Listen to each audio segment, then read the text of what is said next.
Valerine. Valera. Valerine. All right, so how are we going to launch into this?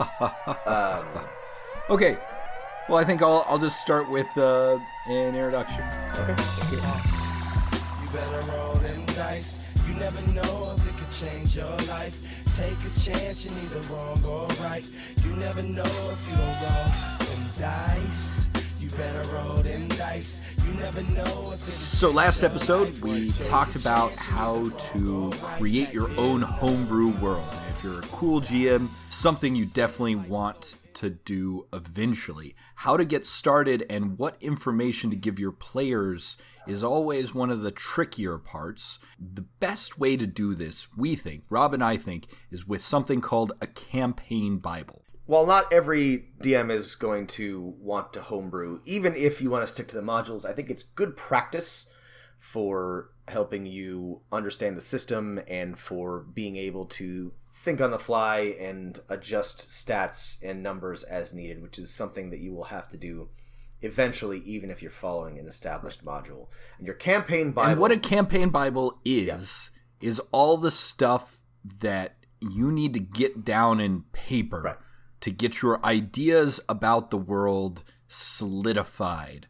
And it doesn't have to be everything, but it just has to be enough that your players can understand some things. Right. The campaign Bible is basically the skeleton of your homebrew. It's the bones of it that let you build upon. And it can be as robust or, simple as you feel comfortable doing, but Matt and I think that we have identified a few things that every campaign Bible should have. The real basics for an RPG that you need to make sure that you and your players are able to inhabit the homebrew world that you're trying to build. And to do this, we're going to talk through this via example. And so linked in the episode description and on our podcast page is a link to a campaign Bible by a dungeon master, by Chris Perkins, works for Wizards of the Coast, and for a new campaign world he created called Valerain, or Valorin, Valoreign. This is a great example because it's relatively simple. It's short. It's only 12 pages, so this is a great thing for you to take a look at if you want to get an idea of how long your campaign Bible needs to be, especially if you're starting out. But it does a great job of covering all of the basics. And so we're going to talk through it and talk about what we like and what we don't like, but why it's a good starting point if you're going to start building a campaign Bible for yourself. And like we said in our previous episode, when you're making your own world, you got to start with, what are your inspirations, or what do you want to change, or what is it you want to create? And Chris Perkins with Valerain has sort of used European history, particularly medieval English history, and the idea of kind of Arthurian legend to build a campaign setting. So that's the inspiration he's working from. And you should be honest with yourself. Just say, I'm inspired by Game of Thrones, or I'm inspired by, Chris Perkins, Arthurian legend, or, I'm inspired by Prince of Persia. And that's the campaign feel and the world that I want to create. There's nothing wrong with that. That is a great starting point. And if you just say that, your players will understand what kind of world you're trying to build.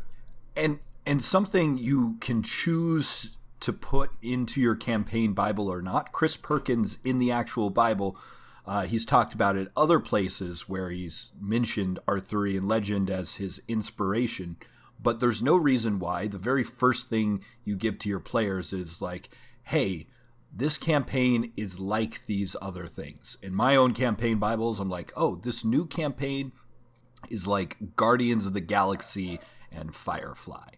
Right? Here's your inspiration, right? These are the things that I'm drawing from, right? That's exactly so that can right. even be the very first thing. It could be art. I've made an entire campaign off of sort of a piece of art that I'm this looks cool. This is my inspiration for making a campaign setting. It could be, movie or novel or even some music. A legend is sung of when England was young, and knights were brave and bold.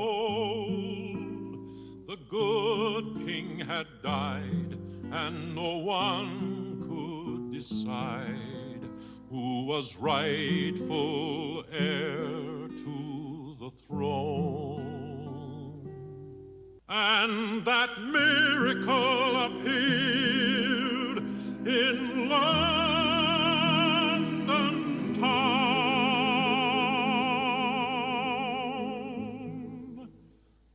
So let's talk about Valorant. So taking a look at the campaign Bible, it starts as any campaign setting might by just describing what Valorant is and giving a very brief lay of the land. You should, in your first page, say this is a continent, a world, a city, a demiplane, and this is what's happening right now. This is the very recent past. This is probably the last thing you want to write, yes. And you want to make it as short as possible, right? No more than 5 paragraphs, half a page. Matt's making a great point. This should be the last thing you write. It should be the first thing your players see. But the really important thing, I think, here, and this is something that... It's the too long didn't read. Yes. Put it up front. It's called an introduction. The introduction Learn about should have the conflict. Your world should have conflict, whether that's like in Eberron, a war that just ended and, nations in conflict with each other and, a war-forged madman threatening things, or whether that's just general, a threat from outside, demons or dragons or whatnot, but you should have a conflict. So first thing, introduction. Second thing is probably a deeper discussion of that conflict. For Chris Perkins in this campaign, it's something called the Night of Wild Magic, a sort of spell, storm, virus that basically gives a bunch of pretty much everyone magical powers unexpectedly. And that's the thing that's disrupting the established order. In something like Eberron, right, it's the end of the last war, right? The other cool thing about the Night of Wild Magic, and this is a little bit more challenging, but there's a hook that Perkins' campaign has, and it's a mechanical and it's a thematic hook. And that's that everybody has takes the wild magic feat in Valorant. Everybody is affected by the Night of Wild Magic. It's just like a little thing, but it gives your character flavor, it distinguishes the campaign, and it sets the way that the world is. Everybody has a little bit of wild magic about them. In Eberron, it's not everybody has it, but a lot of people have dragon marks. That's just like a little mechanical thing that sets it apart. You can have this, you don't need this, but it's a good idea to think about what, if you want to have like a little twist to your world, having something like that. And you can have a twist in your campaign, but that's completely optional. It's definitely something that's that an advanced campaign Bible, but it's something cool to think about.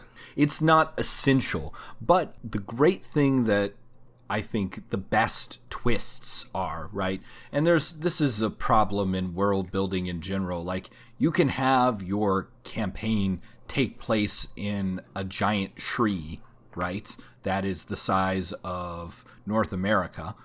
But unless you sort of give that part of the conflict or connect that to the conflict of the campaign, it's sort of wasted. So what Chris Perkins does here in his campaign Bible is that the twist that sets up the conflict of the campaign and the twist that has that all the players get in the rules are one in the same, right? The Night of Wild Magic has disrupted the order of the world, and it's also disrupted your own character's story. They've unexpectedly acquired magical powers that may not be that useful for what they're wanting to do, or could be extremely useful. Maybe you're a thief that can now turn invisible.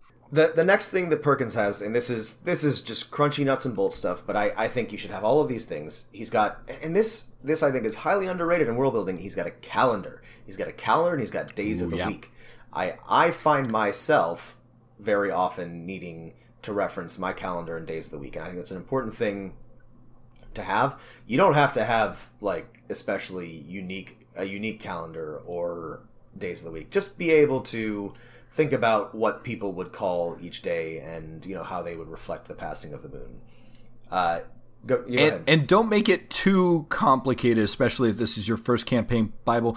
Don't have a 10-day week or something like that. It will confuse people, right? We still speak and your players still understand a week as one thing, and you don't want to teach them that. But like here, and just steal it from, you can steal it from another campaign setting or even from this one. Like he's got a great, what are the days of the week? Sun's Day, Moon's Day, Earth's Day, all the way through Fire's Day and Star's Day. That's easy. It sounds just like the normal week. Things not to mess with, in my opinion, in your first, homebrew, or maybe even your second or third, is don't try to do like a really complicated calendar. Don't try to do crazy weird currency, base it off of a monetary system that exists. Don't mess with weights and measures, just call things pounds or meters or whatever. Don't make up something. I promise you that it's going to be more trouble than it's worth. Also, and this is a great advice overall. You add things that are important to the story you want to tell. So Chris Perkins gives us 2 bits of information about the Feywild and the Shadowfell, which he has new names, and this is the easiest way to do things, right? Take the Feywild and he calls it the Elderworld. Take the Shadowfell and call it the Afterworld. There you've communicated to your players, boom, other worlds, other planes of existence. The 2 that are important are the Feywild and the Shadowfell. You're probably not going to go to the Plane of Fire, or you're not going to travel to Hell, but you will probably travel to the Elderworld, the Feywild. The next thing that Perkins has, and this is key, you can put as much or as little effort into this as you like, but he's got people, cultures, and names. So there are humans, there are dwarves, there are elves. This is what they're called. And he sticks with the major tropes, right? There's more than one culture for humans. There are all of the other races are monoculture, planet of hats tropes. And a thing that I always find really useful is some basic demographic information, right? It's useful for players to know, like, in the starting city, is it 99% of the people are humans? Right. Or is it a third humans, a third dwarfs? Because, like, I want to know when I make a halfling, like, how common are halflings? Are they travelers from distant lands, or do they live here? Exactly right. So give some demographics. You don't have to go into extreme detail, but just let people know how common things are. Let them know that if they're a tiefling, they're probably one of 1,000 instead of, one of 1,000,000 or whatever. And then with the names and stuff like that, you don't have to put a ton of work into this. You could come up with a whole list of unique names for each culture or for each race. You could Google lists of Italian names and then put that in, and then boom, your players know this. Which is a language great thing sounds to do. Italian. Copy and paste just general broad cultures whenever possible. If you like the information from the player's handbook about the dwarfs, just say see your player's handbook on the dwarfs. Use the names there, but for the elves are different in this one. Use this stuff. That's right. The next thing that Perkins has is a list of important figures. This is super important because it helps add the one more dimension to your world that people have now places, they have a map, and now you know who matters, who they're going to be dealing with. And when they're speaking to NPCs and the NPCs mention the King Thomas Starhewn, you'll know who you're talking about. So just think about who's important in your world, who leads. And it doesn't have to be individuals. It could be groups. That's right. Organizations, right? And if you've got a uniquely religious world with a unique pantheon, that could include the gods. Or priests of the gods or something like that. It doesn't have to be all kings and noblemen and generals, etc. In this campaign Bible, and this is again adding to the point, drill down on what is important for the story that you've sketched out. We know that the Feywild and the Shadowfell are important. We know that all of the important people listed are like nobility, so we know that nobility and kings and queens and royal politics are important. And then he devotes a whole page to the dragons of Valorate. So we know that dragons are going to play a big role in this campaign, right? And I, speaking of just little twists that add things cool, shout out to Chris Perkins, right?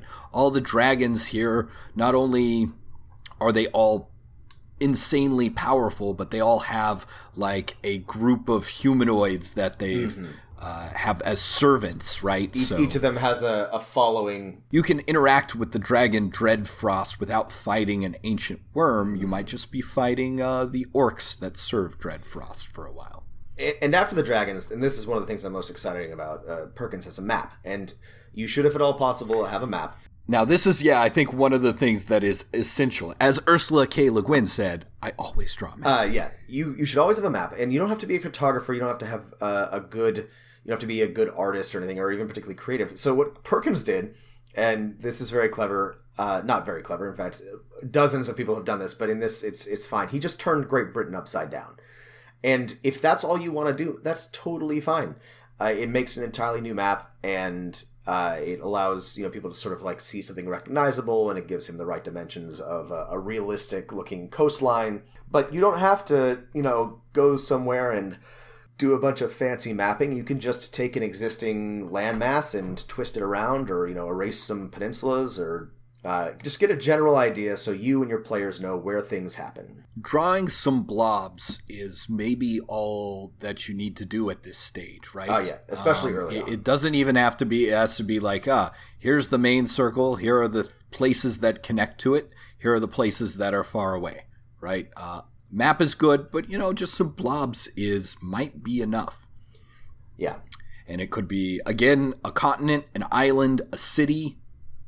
For one of my campaigns, it's drawing a map of one solar system. And then part of a map is sort of a gazetteer, names of places and descriptions of these places, which is what Chris Perkins gives us. What's good about this is that it allows you to, there's dozens of places you won't mention, but you can put down, maybe 10, 12 places that are going to be important to the campaign or important to the setting, so that players know what to be thinking about and what matters. You can have more, but you'll want to set aside, a smaller number of nations, of islands, of, castles or keeps or temples that are specifically important to the world that you're building and to the campaign that you're running, so that players can read through it and be thinking about and listening for when you, the smart DM that you are, cleverly drop references to those important places.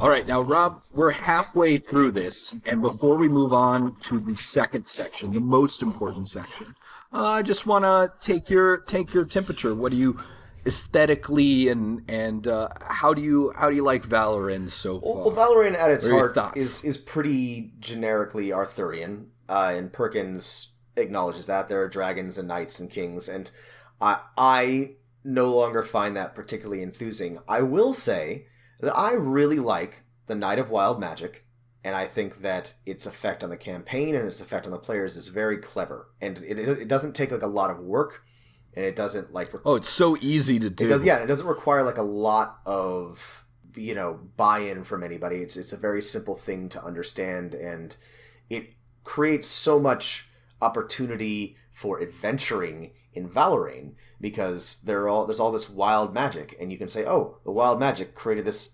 outgrowth of vines in a nearby valley that is making it impossible for farmers of this village to do their to bring in their crops, and that's an adventure right there. Or you head to a village and there's a 14-year-old boy who's imbued with charm person, and now he's Mr. Purple from Jessica Jones, and he's fucking ruining the entire... Tells people to walk into the cornfields and they never come back. Yes, Twilight Zone. But no, that's exactly right. That's exactly right. You can fucking great. There's just so much opportunity there. I think it's a very simple thing, and it's very clever. It makes me want to try to work in something small like that into the next homebrew that I make. So Valoran in and of itself, I think, is kind of not super original, but it's got a lot of space for adventuring and for exploration and for you to sort of work with. So I'm a big fan so far. Matt, what do you think? I think it hits all the necessary things for a homebrew, which it avoids all the rookie mistakes. I think the biggest rookie mistake you can make when putting your campaign Bible together is to solve all your problems, right? Right. History has happened, people have come into conflict and then resolved them, but it's not all worked out, right? Mm-hmm. Humans and dragons used to be fighting each other. Now humans pay tribute, but there's some friction there, right? It's not solved in that all the dragons were defeated and pushed out, right? So there's that room for adventuring. It is a little, and this is fine, but I mean, it's a, pretty derivative from sort of your standard idea of like European fantasy. I don't know if you noticed, but right, there was once a fantasy Roman Empire and they're gone now. And the dwarves are just basically live in Scandinavia and the elves live in the woods and they're like Celts or something like that. So like, you don't have to try that hard to make something great. But sometimes I'm like, oh, I see that. I'm really tired. One thing I really did like, and I think is a big mistake for making your own homebrew, is putting in too many gods. Mm-hmm. What I love about this is I counted 3 religions. There's God, which most humans serve. There's the old druidic faith. And then there's like some cults of madness and people who maybe worship dragons. So it's like, elemental lords that the barbarians worship. So there's like 3 religions. And that's probably, if you're making your first campaign Bible, start with 3, right? Yep. Here's why I think this is great. One of the best modules ever made. The Village of Hamlet has 3 religions and it works perfectly. 1, there's the new faith in town, St. Cuthbert. 2, there's the old druidic faith. And these 2 are not opposed, but they're in conflict, right? Because they have different outlooks in the world. They're both good-ish. And then there's the evil monster cults who worship the demons and elemental evil down in the moat house. And bam, 3 conflicts. You got 3 relationships. You're done. Yep. Right? Because for every god or religion you add, you're exponentially adding more relationships between the religions. Exactly. And then it gets complicated. I think that 3 is a good rule. And if your homebrew becomes big enough that, you're running multiple campaigns with it, or you want to, publish it or make it available to others, you can get bigger. But if you're presenting it to players for one campaign and you want them to absorb everything that you're giving them, you want to limit the amount of information they have access to. You can hint at and even have whole reams of information more about your world, but what's in your campaign Bible should be pared down to a set of basic rules and ideas and figures that give structure to your world, but don't overwhelm anybody who's coming into it new. So I think the one other thing I have to say, and I have to put my historian's hat here, is that Chris Perkins' understanding of Irish-English history and the relations between the two is pretty surface level and misses a lot of things in his not Ireland and not England and not the Pale and not Irish clans. I agree with Matt, though. I'm trying to remind myself that this is in fact not Ireland and not England, and so the very surface level barbarian relationship with the ruling kingdom is not the way things that were, but maybe that's the way things are in Valorane. Though this is a good point. Let's move on. Okay, yeah. To get back and to summarize, so the first half of the campaign Bible is really information about the world as a whole. I think that's a good way to set things up. The big picture stuff that players might not interact with for a couple of levels, and I think it passes the sort of the bar, passes the test of what you need. Reading through these first section, we know that Wizardry is respected. We know that nobility and politics are important. We know that most people are humans, elves, dwarves, and orcs and halflings. We know that the Fae and the Feywild are important. We know that dragons are important. That's right. We know that nobility is important. We got a big picture. And the second half of the campaign Bible should be, you have to transition from all this great world building you've done and go down to the level that new players are at, new characters, first level characters are at. And so that's the second half, is stuff for your characters and to help you immediately start the campaign. Because what's the point of world building if you're not going to be able to put a campaign in? That's right. And so Perkins launches into the two key things that players are going to need to know: race origins and class origins. And I would encourage new homebrewers to not get too crazy with this. Don't swap elves and dwarves. Don't make elves live underground and mine and, dwarves be tree people. You can do that. That's fine. That might be interesting, but it's gonna weird your players out. It's gonna confuse them.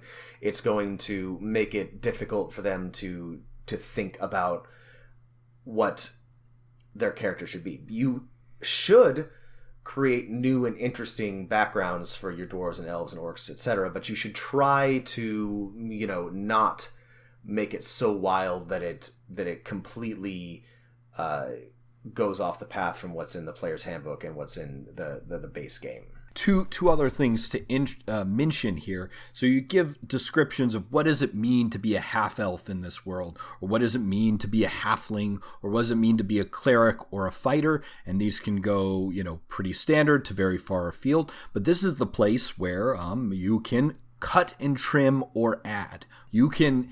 If there's no race origin for tieflings or dragonborn, that is telling me that these things are not in my campaign, and I've put it out there from the beginning. And so I'm sorry if that was what you want to play. It's not an option so far. And, you can always make exceptions if a player's really sad about something, but put out if you get this to your players before you've begun, then they're thinking in terms of your world and they're not going to be disappointed that something's gone. And I've noticed that Perkins here, right? He's cut out tieflings. He's cut out dragonborn. He has cut out, interestingly, and I think this is a wise decision, the sorcerer and warlock classes. He's also cut out gnomes. Oh, yeah. Fucking gnomes. Cut out gnomes. Yeah. Gnomes don't add anything other than Eberron. Gnomes are stupid. And that's right. No sorcerer and warlock. So this is risky. You should definitely make sure that you communicate with your players that certain class options are not available. What I tend to do is it's not a problem if you get this to them before they start thinking. Right. So I'm a very permissive DM, and I will always make as many options available as possible. What I will do is I say, okay, so in this setting, you're a warlock, but your magic works a little bit differently, and I will I will have a description of how it fits the setting if I didn't intend for a warlock to exist. But it's okay. You're the DM. It is entirely okay for you to say there are no sorcerers. And just as long as you get that out to your players early, that's okay. That can make the campaign interesting. But be warned, from both Matt and I, this can create some tension with your players if you don't give them sufficient advance warning. If it's out there from the beginning, you probably won't have a problem. If you tell players, make some first level characters, we're going to start a campaign soon, and then send this out the day before you begin, someone's going to be like, oh, well, I really want to be a sorcerer, and there are no sorcerers. It works for this world because magic is respected, right? Arcane magic is central to the functioning of this kingdom. Wizards are very respectful, and wild magic does infringe a little bit on sorcerers, right? Not having sorcerers and not having warlocks, smart choice in my opinion. So the next thing that Perkins does, and I really like this, is he has a couple of unique homebrew rules for character creation and for equipment. And this is noble blood and it's elven firearms. And I think this is exactly the right number. I think you should have a couple of... This is your chance to sort of spread your wings as a DM and come up with a couple of interesting things. You should have maybe a couple of feats, a couple of unique pieces of equipment, a couple of unique character origins that are specific to your homebrew campaign. Backgrounds. Backgrounds is what I was thinking of. Your players may not choose them. I, for example, worked very hard on some it's always some so conversions sad. of certain things for Eberron to my 5th edition campaign, and none of my players chose them. But that's okay. It was fun anyway. But it's just a couple of things, and you can expand or contract or work with your players as much as you want. But a few things to get them thinking about how character origins might be different in your homebrew campaign. This one places a lot of emphasis on nobility. So there's a campaign rule for noble blood if you want to be nobility of one of the 3 important human houses, or one of the 2 important dwarf houses, or just an elf prince or princess. It's neat. It doesn't change. You get a few retainers and some land possibly, but it's a very interesting rule that allows you to flesh out your character. There's also firearms in this campaign. They, to me, look to be mostly balanced, and it's kind of neat that elves have guns, and I think that's like a fun little twist that will get players thinking about how to interact with a slightly different world. Right. You can add in a new piece of equipment, special magical crystal like in Eberron. Is it rules for firearms? Is it or is it common magical items that people, because your world is so infused with magic, everyone has one of these. And these can be as complicated or as simple or as powerful as weak as you like. So in my Thunder on the Steppe campaign, I think if you were an orc or a half-orc, you would start with a horse, because they were horse people, which could potentially be very powerful.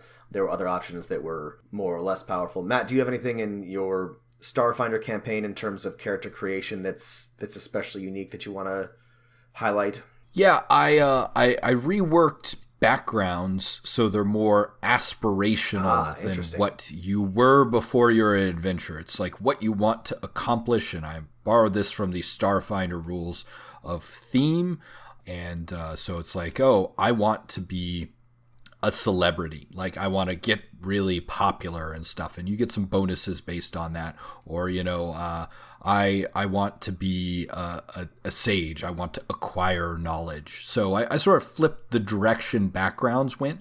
And of course, I made a whole list of homebrew races, classes, and equipment. So I went a little overboard on the options. Right. Which, again, we're just talking about the basics. And this is a great place to... And I would say these sort of new campaign rules are optional. But yeah, doing them really gives your players an idea for how your world is different, or, what can be accomplished in your world. So the last thing that Perkins has, and this is a great example that ties into both our Session 0. Yeah, this one page is so Session beautiful. 0 and Session 1 conversation. Perfect right here.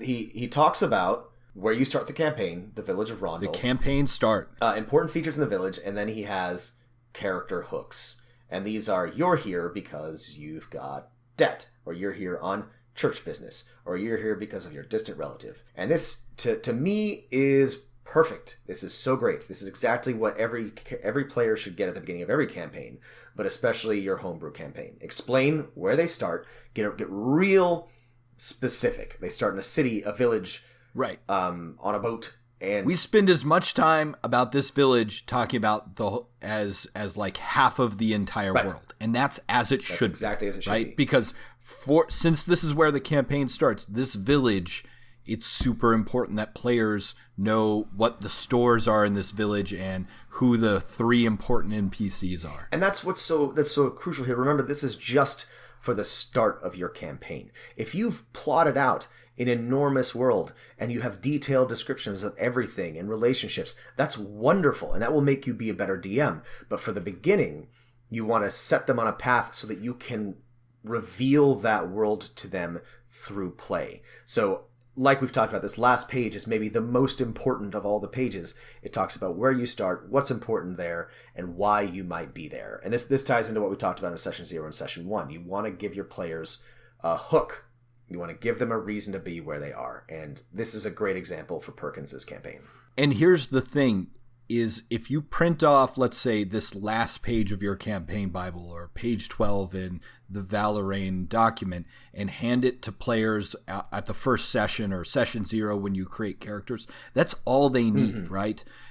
Need to reference sort of whether they want to have noble blood or not, but everything you need to know to start playing. And even if they read nothing else about the campaign world, even if they say they will read the whole thing and they don't, as long as they have this page in front of them when they create their character, they're going to be okay. Yeah. You can guide them through the rest as they do it, but if they have this and they choose a hook, they'll be okay. And I think if you're looking for how to come up with hooks, right, this is a great example.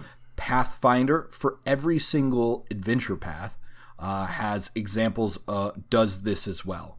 They have these campaign traits, which are exactly the same thing, except they have a +1 bonus to something that's annoying to keep track of. This is from years and years and years of DMing. Matt and I will both attest to that. For beginning your campaign, one of the things that you really want to make sure that everybody has and can be one of the biggest sticking points is this hook. And so having a good, strong list of reasonable hooks that cover a wide range of character motivations and personalities is absolutely essential for your campaign Bible, in my opinion. And then that's the second section. It tells you what it means to be X race in this world, what it means to be Y class, right? I know that if I'm going to make a human rogue, I'm the most populous species. I can come from almost any background. As a rogue, I could be a member of the Three Finger Gang.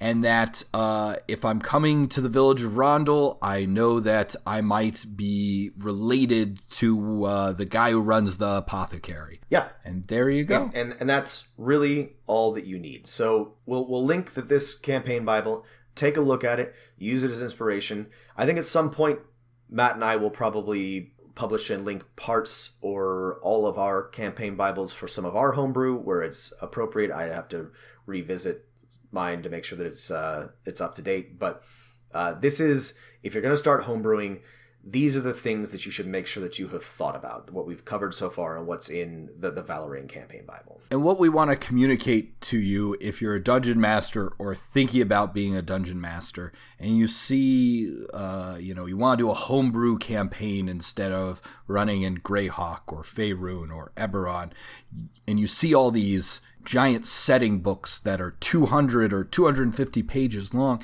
you don't need to make that. You don't need that. And they don't. All you need is maybe 5 there. or 10 pages.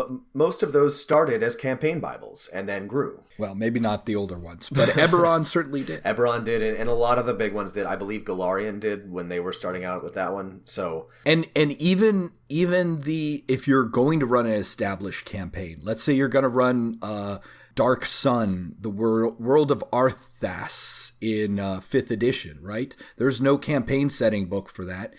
You can make your players a campaign Bible by cutting and pasting and writing in your own descriptions of this essential information, and then boom, they'll be ready to go and play in something that isn't officially available yet. So anything else that we need to cover with regards to the campaign Bible? I think we've done a great job talking about what is and what is not in a campaign Bible and how to create your own.